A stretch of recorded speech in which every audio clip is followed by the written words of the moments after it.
O Fé em Debate está no ar. O tema de hoje: como educar os filhos na perspectiva cristã. Eu vou repetir, porque é um tema importantíssimo nos dias de hoje. Como educar os filhos na perspectiva cristã. Por que deste tema? Porque você que me acompanha todo dia pelo rádio, pela televisão, você tenha visto como os pais estão, de alguma forma, necessitados de respostas. Como assim, padre? A pergunta é latente. Padre, como educar os filhos hoje na fé cristã? Como educar sem espantar? Por quê? Porque às vezes a forma de educar acaba espantando e criando até uma certa aversão à fé. Então, nós temos que ter critérios. Para nos ajudar, nós temos como convidada hoje do Fé em Debate, Lígia Aparecida de Oliveira. Ela é pedagoga, adjunta do Departamento de Catequese da Arquidiocese de Curitiba. Seja bem-vinda, Lígia, é um prazer tê-la conosco. Obrigada, padre, todos os ouvintes da Rádio Evangelizar. É com grande alegria que estou aqui para conversar sobre esse tema tão importante e especial na vida da família. Eu agradeço por você ter aceito vir aqui conosco e nos ajudar a refletir e dar resposta aos pais. E eu fiz questão que fosse uma pedagoga e ligada à catequese. Por quê? Porque, veja, é de uma forma pedagógica.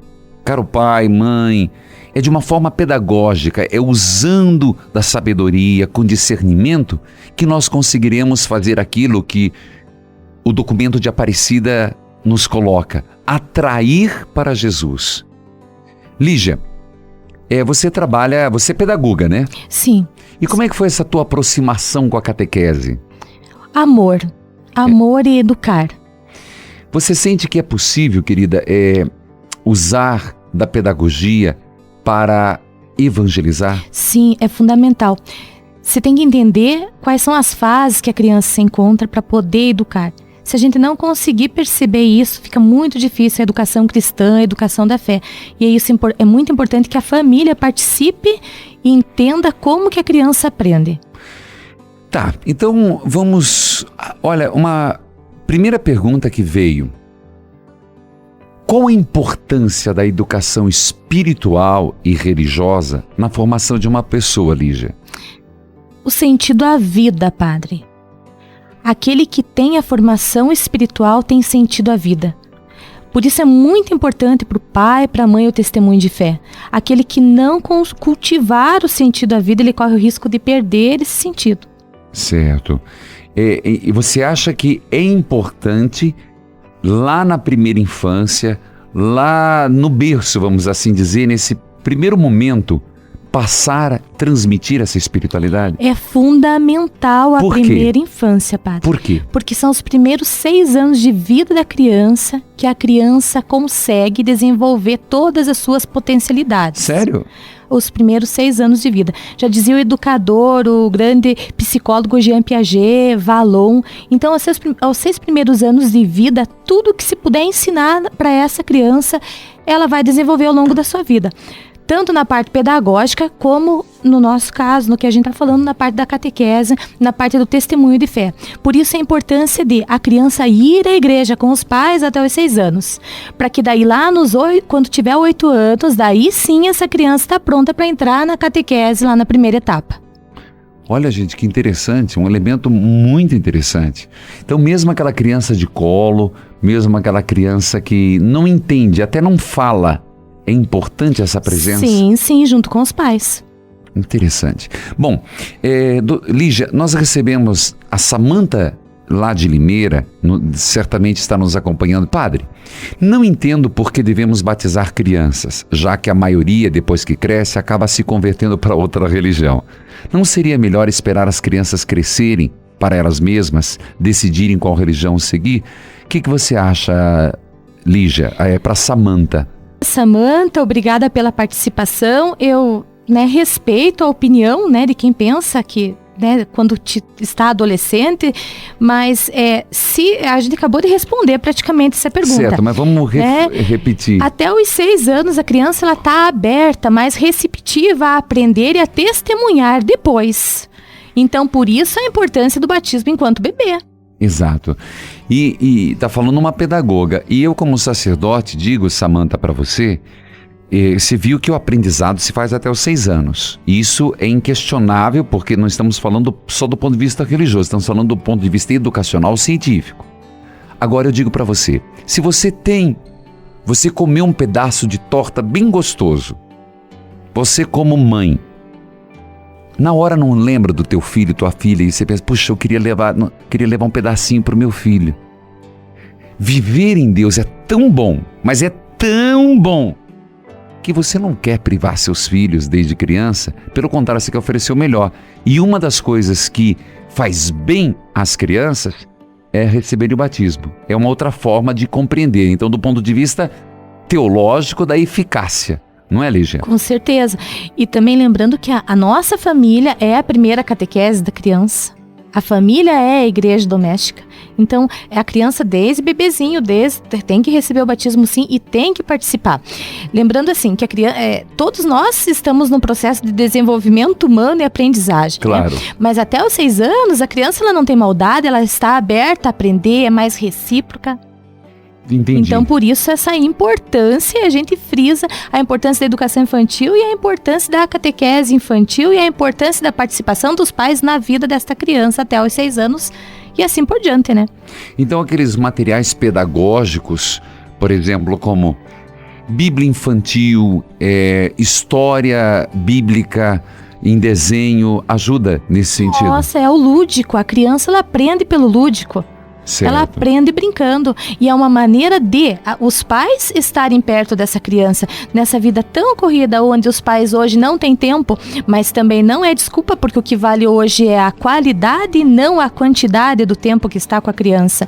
Então, quanto puder investir em historinhas bíblicas e materiais didáticos para a criança, só vai estimular ela a mais tarde ela participar com mais ânimo e mais ênfase na catequese, com certeza. Nós estamos aqui, Lígia Aparecida, que é uma pedagoga, está na catequese e com certeza deve estar dando grandes contribuições para uma catequese mais eficaz. Existe essa preocupação, né, Lígia? Uma catequese que consiga atingir o coração dos adolescentes de hoje, não é? Com certeza, padre. Em especial esses últimos anos aí com a equipe da Arquidiocese, tendo a possibilidade dos catequistas participarem de vários cursos, várias formações. Então a maior preocupação é contextualizar, fazer uma catequese mais perto da família, uma catequese onde a gente possa ver no rostinho de cada catequizando o gosto da catequese. Lígia, a responsabilidade dos pais, você falou no bloco anterior que o primeiro catequista são os pais. Com certeza, padre. Pode ser delegada para alguém? Olha, pode ser sincero. Não pode não, né? ser delegado, não pode. Os primeiros catequistas são os pais, né? Tem os avós que cuidam, as famílias, as catequistas, a própria escola às vezes, mas a catequese ela não pode ser de maneira alguma terceirizada. Tá certo. A catequese, os primeiros catequistas são os pais. É eles os responsáveis pela formação cristã da criança. Que, inclusive, essa onda que crescente, né, de separação, eu digo, não deve acontecer. Mas se acontecer, você pode deixar de ser marido daquela mulher ou mulher daquele marido. Mas não pode, não tem como deixar de ser pai daquele filho ou mãe daquele filho. A maternidade e a paternidade é para sempre. Para sempre, padre, não há desculpa. Pai e mãe é para sempre, pai e mãe é responsável sim pela criança, indiferente da situação no qual está vivendo no momento ou do contexto social, não importa. Pai e mãe é pai para sempre e é eles sim, eles os responsáveis por essa criança, sempre. O que fazer, Lígia, quando só a mãe ou uma das partes ou o pai, só um lado se preocupa com a educação religiosa do filho? O que faz? Olha, o certo é que os dois se preocupem, né? É pai e mãe. Certo. Mas continue a mãe, continue o pai lutando por essa criança e dando testemunho. É muito importante pensar e frisar bem assim, ninguém dá o que não tem. Exato. Então não é a fala, né? É levar, é participar mesmo. Se não tem o costume de participar, comece a participar então. Também nós recebemos, Lígia, a Rosângela lá de Ji-Paraná, Rondônia. Um grande abraço a Ji-Paraná, o pessoal de Rondônia, Rolim de Moura, Sinop. Diz assim: minha irmã trabalha a semana toda e no sábado quer dormir até mais tarde. Por isso minha mãe, todos os sábados, vai até a casa dela de ônibus para pegar os netos e ir para a catequese. Acho um absurdo isso. Não seria obrigação da mãe isso? Por favor, padre, comente o assunto. Eu deixo para você comentar. Ai, Lígia. a gente já comentou na verdade, né, padre? Vó é pra mimar, né? Mãe e pai pra educar. A avó, o vô, a família... Não. Essa frase é muito bonita, desculpa, eu vou retomar, gostei demais. Olha lá, seu avô, sua avó. A avó é pra mimar, é verdade. E pai e mãe é para... educar. Que coisa, definição muito, muito justa. Então, no caso aqui, respondendo para Rosângela, deveria estimular a irmã dela. Isso, a mãe da criança, levar sim. É gostoso dormir, mas dorme à tarde, dorme com a criança depois, mas tem que levar a participar da igreja sim. Porque a criança, ela vai seguir o testemunho dos pais. Dos avós também, claro, mas os pais são os primeiros catequistas da criança, os pais são a principal referência na vida dessa pessoa. Certo. Lígia, a igreja pede padrinhos no batismo. Qual é a função de um padrinho no batizado? Uma madrinha? Testemunho, padre. Testemunho de vida.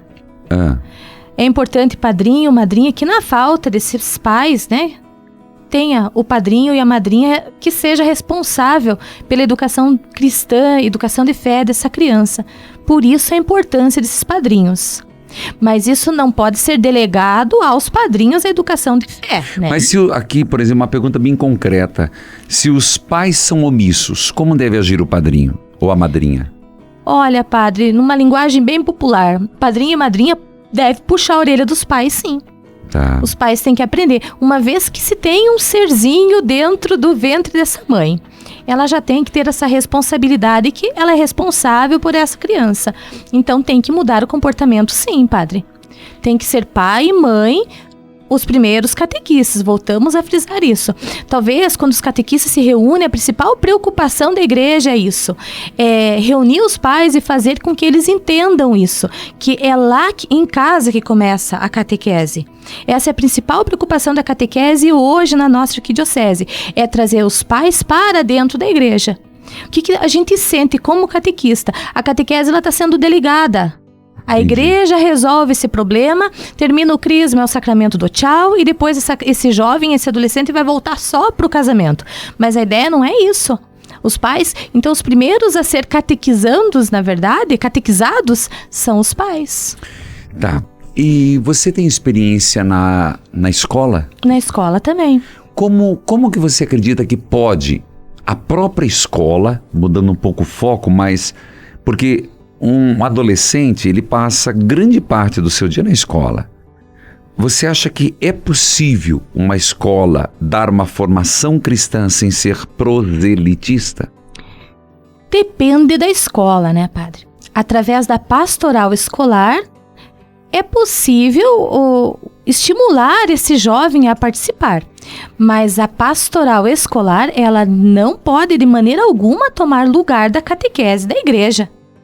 O que você acha? Aqui eu vou te colocar numa situação complicada, mas o programa é assim mesmo. Se acostume, viu? É o primeiro de muitos. Querida, o que você acha de a catequese, os primeiros sacramentos serem feitos em escola?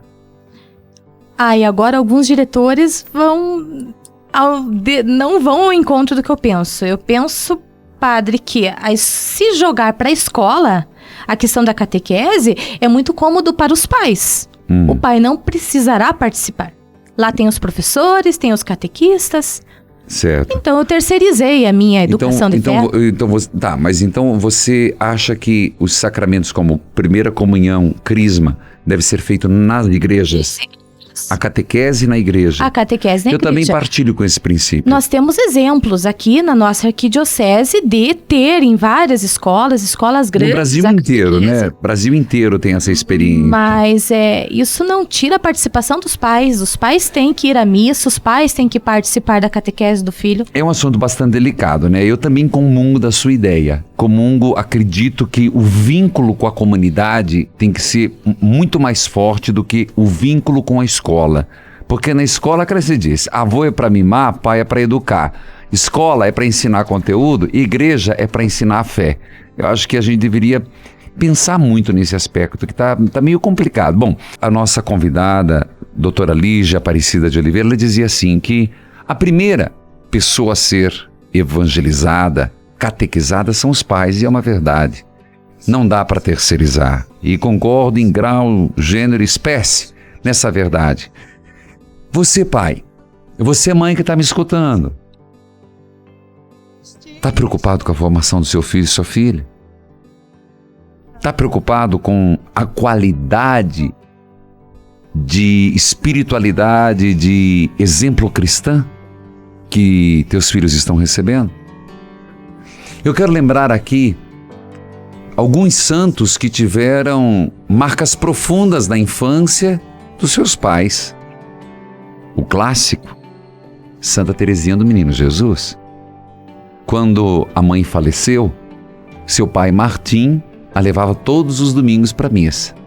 E para ela foi um momento mas tão forte, que no final da vida, ela dizia que se ir para o céu era como pegar na mão do seu pai e ir para a igreja aos domingos, que Deus a levasse já, porque era uma das sensações que mais a confortava. Percebe? São, como dizia a doutora, no primeiro momento, aquilo marca.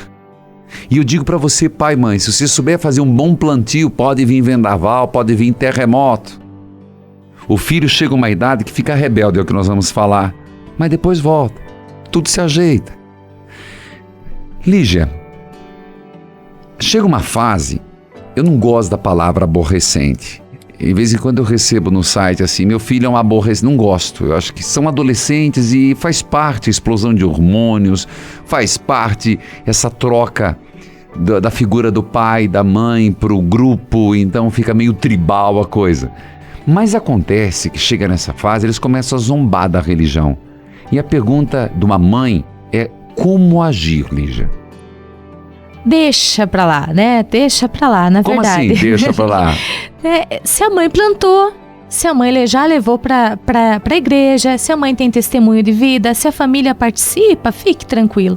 Por que esse jovem tem esse tipo de comportamento? Tá em busca da identidade. Né? Tá na idade também da contestação. Faz parte da adolescência. Faz parte, com certeza. Todo jovem vai passar por esse momento e que bom que vai passar. O que a família tem que fazer nessa situação? Deixar, não bater de frente. O que o jovem quer? Que bata de frente com ele. Ele quer briga, na verdade, né? Mas não é briga, não. Ele tá em busca, ele quer saber se realmente... Até chegar ao caso de testar os pais, né? Quer saber, será que é verdade essa fé que minha mãe, que meu pai, que eles praticam, que eles professam desde criança? Será que realmente é verdade? Você acredita que é por esse caminho? Eu acredito que... E mesmo na sala de aula, jamais bater de frente com o jovem. Para que levar, né, a ferro e fogo? Não há tanta necessidade assim. Deixa. Se tá nervoso, deixa que passa. Tudo é muito normal, tem que ter paciência. Tem que pensar que a maturidade está na pessoa adulta e não no jovem. O jovem está em busca e está construindo a sua identidade. Tá bom, mas então eu vou colocar uma situação bastante concreta. Chega domingo, que o preceito é de missa, a mãe e o pai ficam naquela história. Vai para a igreja, não vou. Vai para a igreja, não vou. Como agir? Vai o pai e a mãe. Tá certo. Pra que brigar com a criança, com o jovem? Não, vai chegar um momento certo que esse jovem vai se encontrar com o grupo dele na igreja. Lígia, olha aqui a Elisete de Itabira, Minas Gerais. Minha filha tem 19 anos, aí é aquele caso, que já tá namorando há 3. Ela mantém relações sexuais com o namorado. Eu não gosto, sei que é pecado. Já conversei com ela, ela não se importa e diz que não vê pecado nisso. Padre, ela foi bem catequizada, sempre fomos bastante participativos em nossa comunidade, não sei o que faço, por favor me ajude. O que você tem a dizer? Maria, eu vou omitir a cidade, né? Porque Maria, de alguma cidade do Paraná. Como que a Maria deve agir? Orientação, né, padre? Orientar essa jovem. E essa orientação, eu acho, tem que deixar claro que para cada ação tem uma reação. Então tem consequências. Será que essa menina ela está preparada para uma gravidez? Será que ela tem tanta responsabilidade? Consegue estar pronta para abrir mão de toda... não é da juventude, mas em si já ela não vai mais poder passear. A vida ela muda totalmente quando se tem um ser dentro da gente, né? Então, orientação aos pais. Não convém, né? Claro que não convém. O certo é que, né, o sexo seja praticado depois do casamento, mas estamos, infelizmente, numa conjuntura diferente, né? Temos que se adaptar a isso, mas a orientação e o diálogo com os jovens, com os adolescentes é muito importante. Lígia, você trabalha na catequese. O assunto da sexualidade é apresentado na catequese? Depende, padre. Depende o quê? Depende do catequista, depende da... Mas vamos dizer assim, a princípio, nós sabemos que teve encontro nacional sobre catequese, sobre uma reformulação, falamos em catequese renovada. Você, como pedagoga, você acha que deveria ser abordado mais ou do jeito que tá bom? Olha, é um assunto tão delicado, padre. Falar, porque nem sempre o catequista ele está preparado para abordar esse assunto. Mas uma coisa é não estar preparado, outra coisa é o dever de falar. Porque, veja, a gente fala que é um assunto delicado. Os pais não falam porque tem vergonha. Diz que não tem, mas tem. A escola, agora, do jeito que vai lá, você vai lá, põe uma fichinha, puxa uma camisinha. Se nem a catequese falar, quem que vai falar, Lígia? É complicado, padre. Cabe a catequese falar assim, mas tem que saber falar, tem que saber abordar para que não gere a curiosidade nesse jovem, nesse adolescente. Tá, mas por exemplo, nos manuais não consta? Consta sim. Consta que nós devemos, na terceira, quarta etapa, onde o jovem está mais apto para poder entender. Lígia, deixa eu insistir nesse assunto, que eu sei que as nossas comadres e nossos compadres do outro lado vão gostar da pergunta. Um pai, uma mãe, deve, a partir de mais ou menos que idade, tocar no assunto de sexo? A partir do momento que a criança apresentar curiosidade. A criança, o jovem ou o adolescente. Responder o que essa criança pergunta. Tá, por favor. Não omitir. Tá. Né, e responder claramente. Uma criança chega e pergunta: mãe, é verdade que eu nasci num cabeça de repolho? Não, meu filho, claro que não, e conta como foi, através do amor do pai e da mãe. Então, quer dizer, não significa provocar o assunto, mas responder a pergunta. Responder que se a criança continuar com essa dúvida, ela vai em busca de para outra pessoa, de outra forma. Mas também a gente sabe que às vezes os filhos não perguntam para os pais e não perguntam para ninguém. Se esse diálogo nunca for travado, chega 11, 12 anos, está na erupção dos hormônios, e o pai percebe que nunca foi tocado, a mãe, como fazer? Toca no assunto? Toca no assunto, padre, toca. Porque se nunca conversou com o pai, nunca conversou com a mãe, vai em busca de respostas, como o senhor mesmo colocou. Vai perguntar no grupo onde está inserido, geralmente vai perguntar para alguém da mesma idade. E daí vem os conceitos errados, né? E aí vem o estímulo à curiosidade, e aí os caminhos errados, né, que não ajudam muito. Mas, Lígia, nós falávamos sobre o exemplo, mas tem um exemplo aqui danado de bom. Eu acho que, deixa eu ver, posso ler aqui, tá? Diz que pode ler o nome. A Rosângela diz assim, não é dela não, é aqui, ó. Não identificar, ainda bem que eu salvei, tá escrito aqui muito bem. Padre, eu e meu marido nos separamos. Temos 2 filhos. Um de 9 e uma menina de 12. Padre, eles estão na catequese, mas minha filha me questiona, ela é muito inteligente, sobre ela receber um sacramento quando eu reneguei meu casamento. Como que eu posso orientá-la, Lígia? Sendo clara, né, padre? O diálogo é fundamental.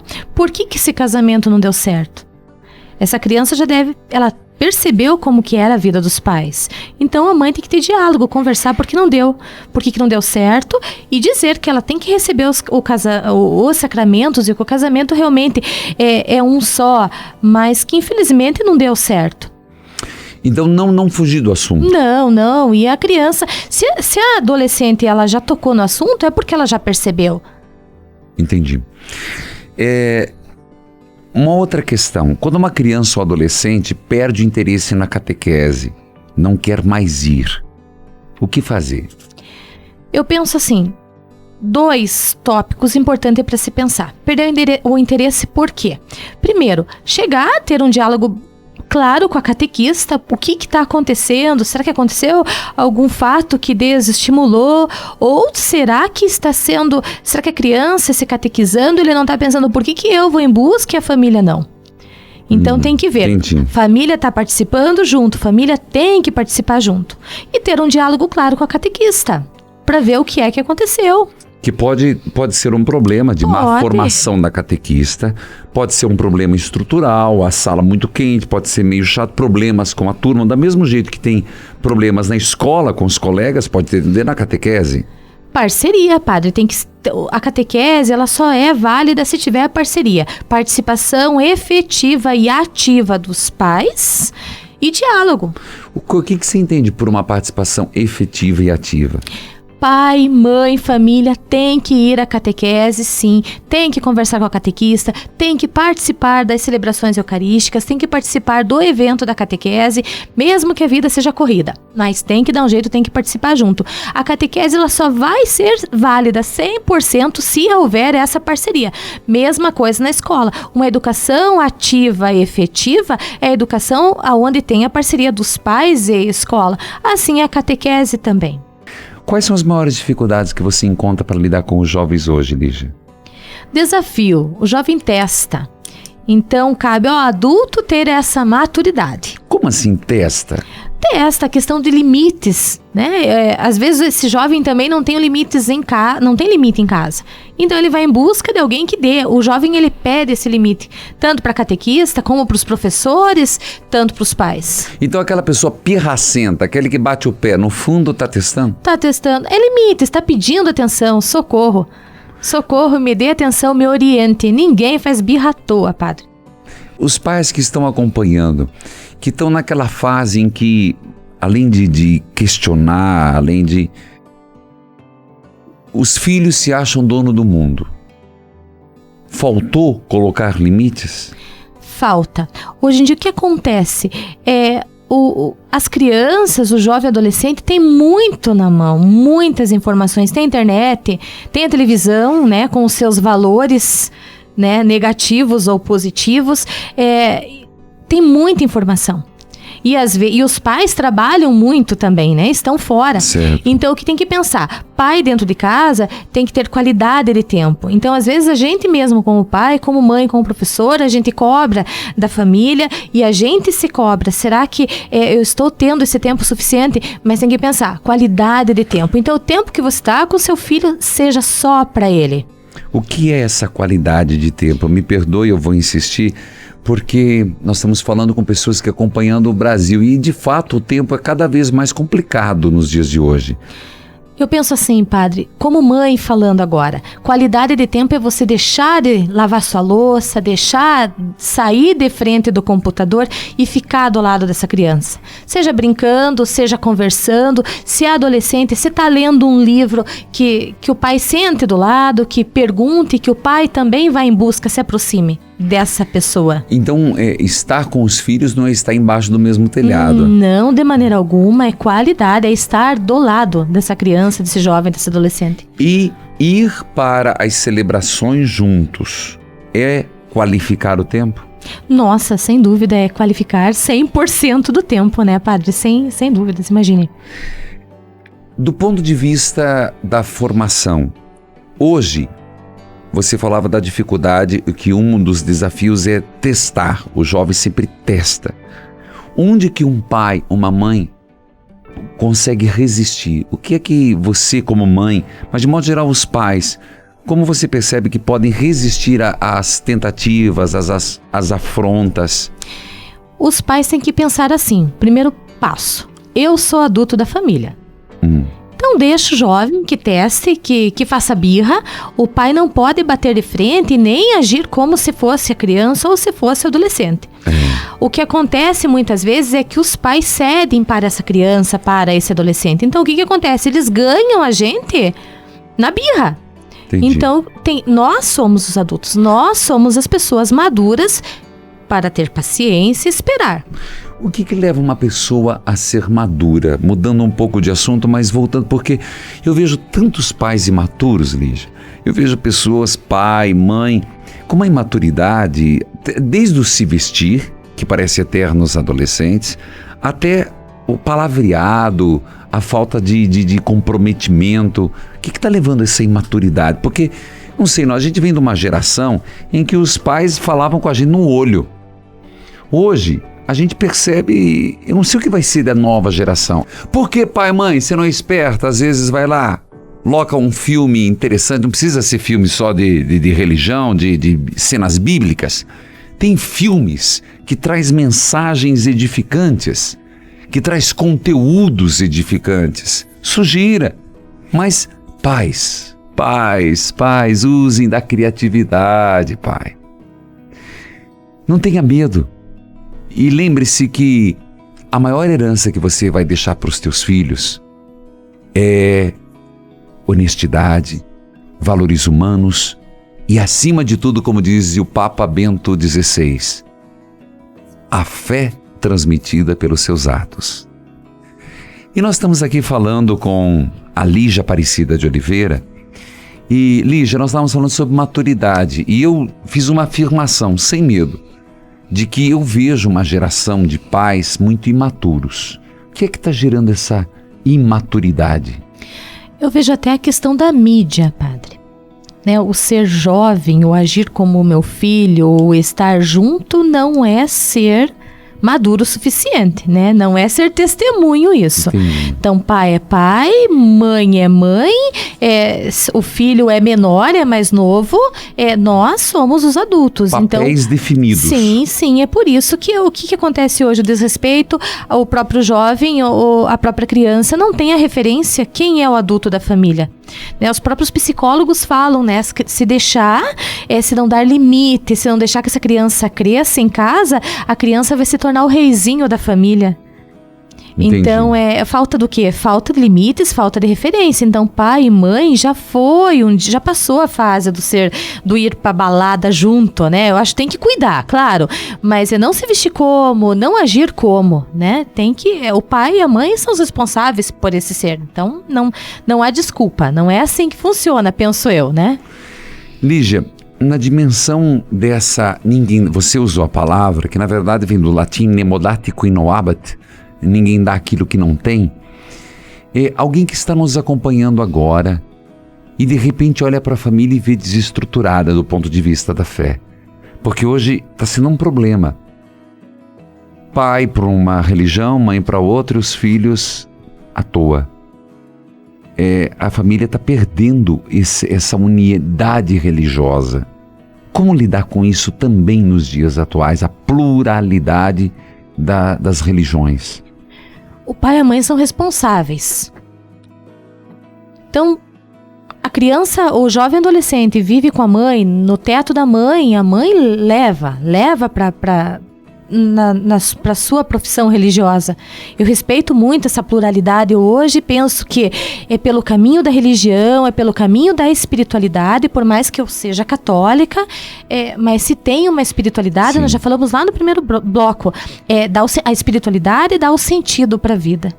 Certo. Então tem que ir em busca. Tem que respeitar, mas tem que seguir uma. Mas tem que seguir, com certeza. Porque se formos ver, todas as religiões, elas pregam o quê? Valores humanos, todas, de um jeito, de outro, de maneiras diferentes, mas nenhuma religião prega o contrário, padre. Aproveitando que você é pedagoga, qual mensagem que você, agora eu vou te colocar assim, pergunta e resposta, qual mensagem que você diria para um professor, uma professora de matemática, de química e física que está na escola? Seja pastor. O que você diria para as catequistas que talvez hoje, em pleno sábado, estão meio desanimado, meio para baixo? Testemunhe sua fé, vale a pena ser catequista. O que você diria para um pai de família que de repente hoje levou uma chacoalhada e despertou: epa, não estou vivendo a minha fé? Você é a principal referência para seu filho. O que você diria para uma mãe que nesse momento está lá pensando no almoço, mas está com a cabeça no filho, na filha que desapareceu de casa? Vai em busca do seu filho. O que você diria para nós sacerdotes, inclusive para mim? Obrigada. Tá certo, eu que agradeço.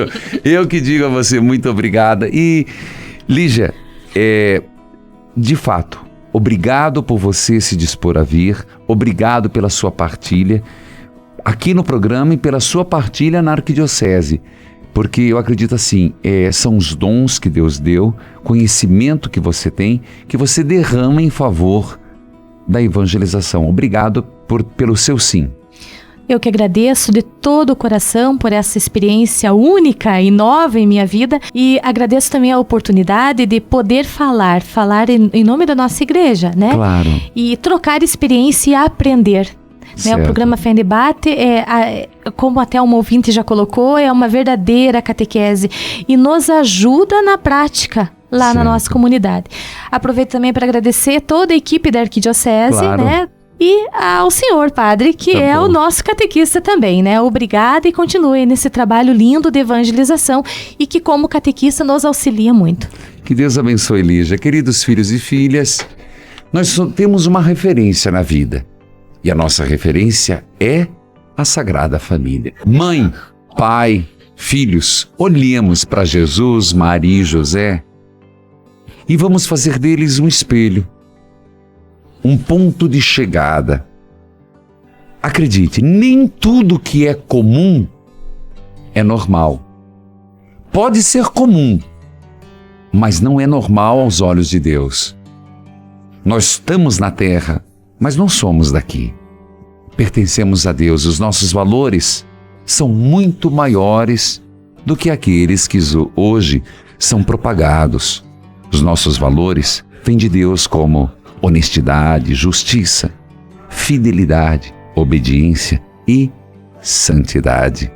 Olhe para a Sagrada Família e vivamos como a Sagrada Família. Que Deus os abençoe. Obrigado pela sua audiência. Evangelizar é preciso!